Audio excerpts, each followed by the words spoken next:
So I was in the mood for some napping, and some of this stuff I've worked on today, and some of this is from earlier dates. But I've got a bunch of Onondaga that I kind of spalled. This was actually some of the most successful spalled material that I found. So hopefully I can turn that into I want to try and learn how to replicate a Genesee style point, because I found a partial one this year and it's a very cool point style, and I want to try and learn how to replicate it. So I'm happy that I've gotten some larger pieces. And also this was because I got in a discussion with somebody online and they were interested in some of the local lithic materials that I have. So we got to discussing, and then I got into some of the more interesting materials, some Triflow Obsidian, but this is some very spectacular Triflow Obsidian that has like this kind of, let's see if it picks it up well. You can kind of see the bronzy red bands in this Triflow, and they kind of have a sheen. It shows up much better in person, but this was just made off of a little flake. I've just pressure flaked this guy off of a flake of Triflow, since it's such expensive material, and I got lucky and found a chunk at the at Robert Hall Originals before it closed down. If you're interested in the 2 videos I made of the stuff I got from Robert Hall Originals, which was a local lapidary shop that closed down. They also had some mineral specimens and stuff, but they mostly did lapidary, so they had a bunch of interesting materials like jaspers, obsidians, even some flint ridge, which I do have. I got a chunk of like nice gray and white nethers, variety of flint ridge, and then I got a chunk of white flint ridge that I want to try and learn how to heat treat. But a chunk of Triflow Obsidian was one of the things I managed to get away with, and I'll actually continue this video finishing off another piece that I was working on. Actually, what happened was I was napping a larger chunk, sorry for my hairy leg, and I got a medium-sized spall, and then I was breaking that spall down, and it had some like really weird chunky bits on it, and what happened was the nice thinner, flatter piece, even though you can see this is still curved and there's a high, thick bit on the end, though in real life, if you were using this arrowhead, you want the base to be thicker. It may be more thicker than the point, because you'd rather have the point break off than the base, because at least with the point you still have a chance of resharpening the tool, i.e. Making a new point out of it, though it'll be smaller in size. But if the base broke, it'd be much harder. You could theoretically re-notch it, and I think there are archaeological examples of re-notch points where it looks like the base probably broke and then they re-notched it higher up. But it seems like it was preferred that the base was thicker, so that if there was too much stress on the point and it might break, there were a higher chance that the tip of the point would give out, saving the base, making it possible to resharpen the tip. But here's a larger point that I'm working of the Triflow Obsidian, with like the nice bronzy red band. And let's see if I can actually show you the you can see the see-through parts. You can see how the light is shining through those parts, and that's kind of like the classic Triflow Obsidian. Let's see if I have a flake that can show that. I think this guy, yeah, if this could focus, here we go. You can see that Triflow Obsidian and how parts of it are transparent, and that's kind of like the draw for this material. But yeah, I'll get to, I'll keep going. I'll record myself finishing off this guy. Right now I'm kind of just putting in the notches. Kind of doing kind of like a corner notch. I'm thinking maybe I can turn this kind of into a what is it? A Jackson's Reef or a I think it's called a Jackson's Reef. I'll put an example of what point I'm talking about, where it kind of has like, it's like a pentagonal point where it has the sides and then it goes in. I want to see if I can try and do that with this guy, kind of.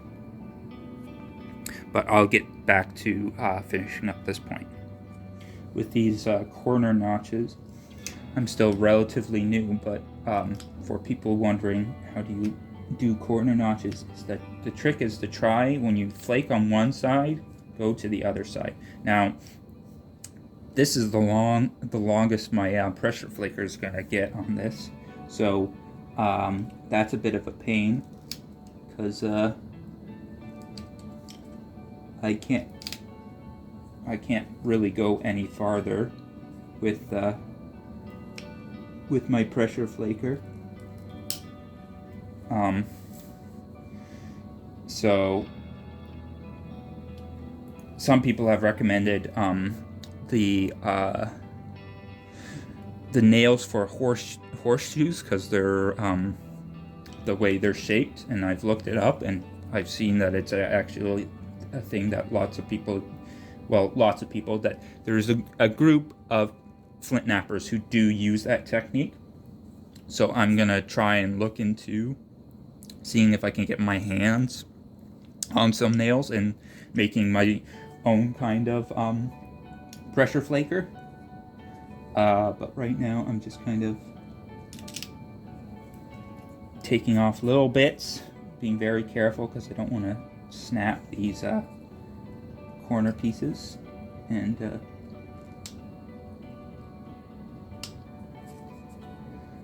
just, you gotta put some effort into it.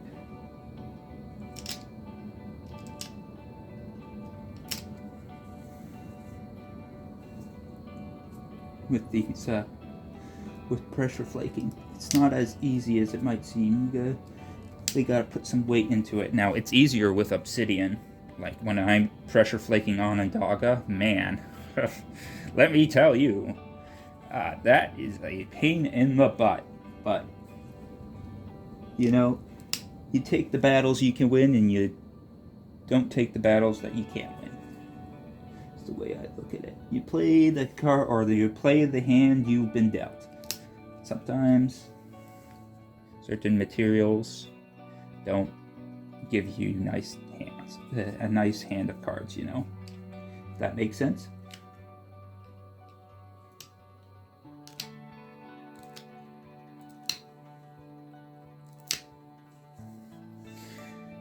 It's not even, but it's not bad.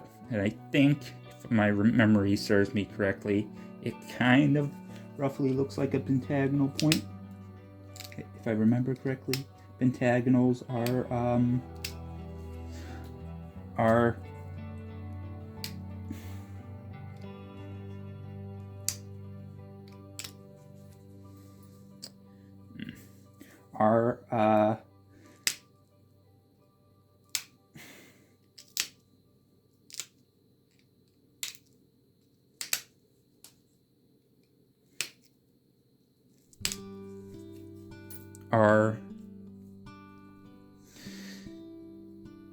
kind of like quarter notch style points.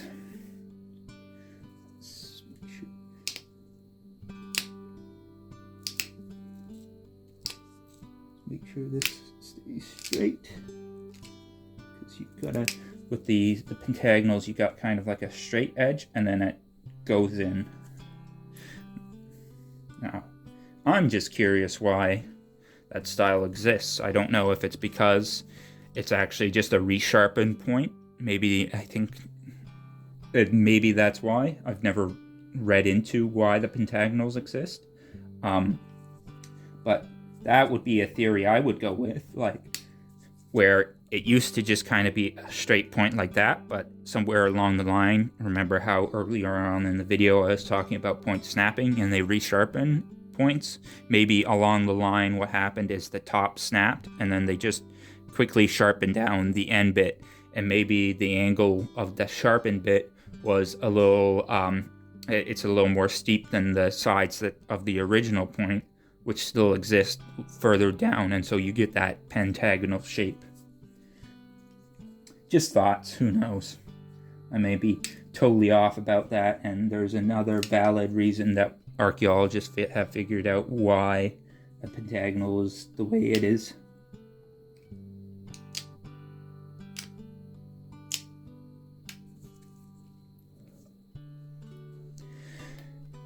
Let's just...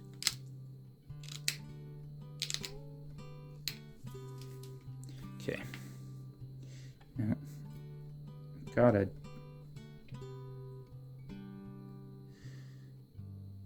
decent amount of material there. I might actually be able to just...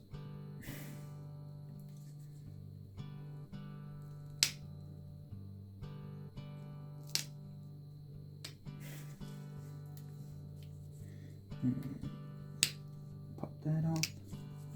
Now we're going to kind of go in.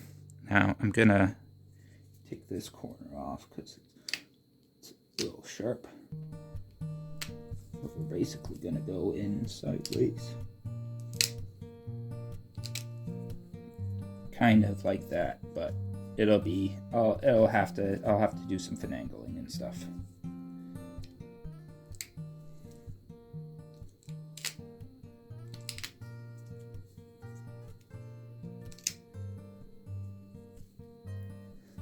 Try and just get this corner bit off because it'll have to be steeper actually, by the looks of it. I want it to kind of, and probably the point to be kind of here, so it's got to be steeper. So let's work on this side because I think I want this side to have the right angle, and then I'll just work on that side to get the angle properly.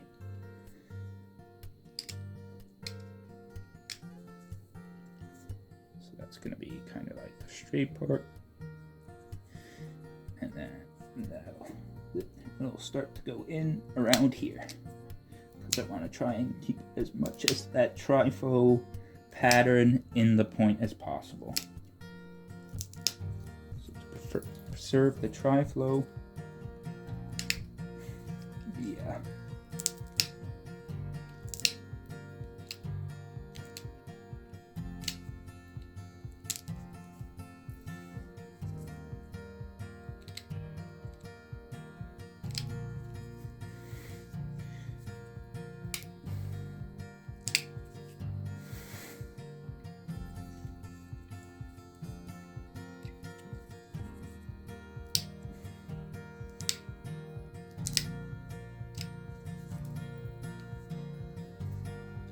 Now, I can't remember if the Jackson Reef points tend to be actually fully pointed or if they're a little blunted at the end.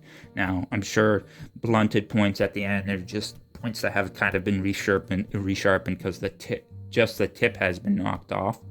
But I think I remember seeing a lot of examples where the point is pretty pointed, like it's pretty narrow. So I'm going to try and get a narrow point on this guy. Work on getting it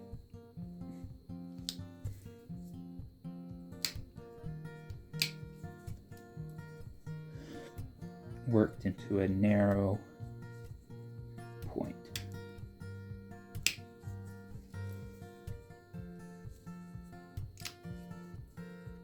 Or narrower, because it is angled pretty sharply here, so your point isn't exactly gonna go pretty far, but narrower than this, let's put it that way.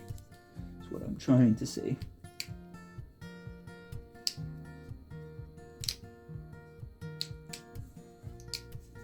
Now I'm curious if my memory is good enough and I can kind of like just kind of guess the shape of a Jackson's Reef point, the pentagonal one, because I think maybe I have good memory. If not, you'll know, and I'll put, once I'm done this finished, once I'm finished with this guy, I'll put a finished actual example that's been found by people, and we can compare them, and then we'll see if my memory serves me correctly.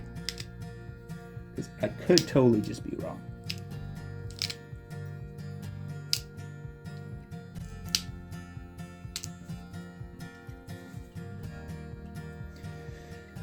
Okay, let's try and see if I can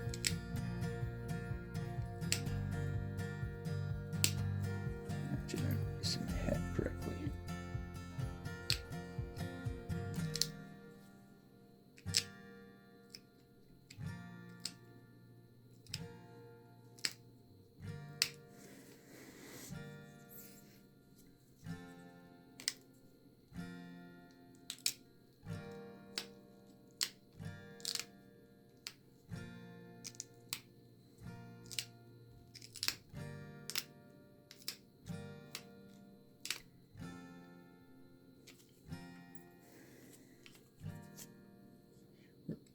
Almost there. Just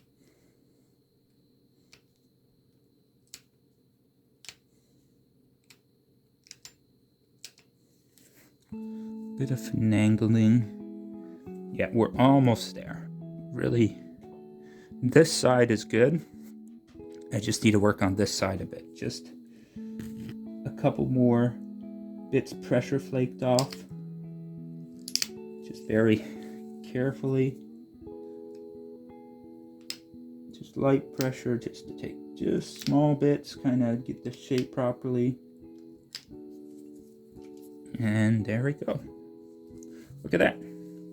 Nice Triflow Obsidian style point. You know what, I'll switch back to my just handheld camera. Just give me a second, and then we can take a closer look at it, and also try and compare it to an actual example and see if I was correct. So, I quickly actually looked up just to see if I was right. It's not Jackson's Reef, it's Jack's Reef. And it's not pentagonal. The pentagonal actually doesn't have notches. So it's, imagine this point, but without notches. What this is actually would be is a Jack's Reef corner notch, and some were kind of pentagonal like this, and some were not. Now, one of the things is that actually the base with a Jack's Reef is ground, and so that's what I did with this, and that actually kind of messed up my base a bit, so I tried to fix that, and then that caused other issues. So that's my base now, and I can tell you if we compare this to an example, and I'll put an example beside. Most of the examples don't tend to have a base like this or a similar base, so this base is not very correct. But for the top part, I would say I'm pretty happy with how it turned out. It's got the kind of the right shape of some of the Jack's Reef corner notch style points. So if you enjoy this type of content, like flint knapping or arrowhead collecting, or if you enjoy other types of content as well, like rockhounding or lapidary work, then those are the topics I like to cover on this channel. If you enjoy this video, please give it a thumbs up, and if you haven't subscribed yet, I would appreciate your subscription. And I thank you guys for watching, and just have a great day, and I'll see you guys in the next video.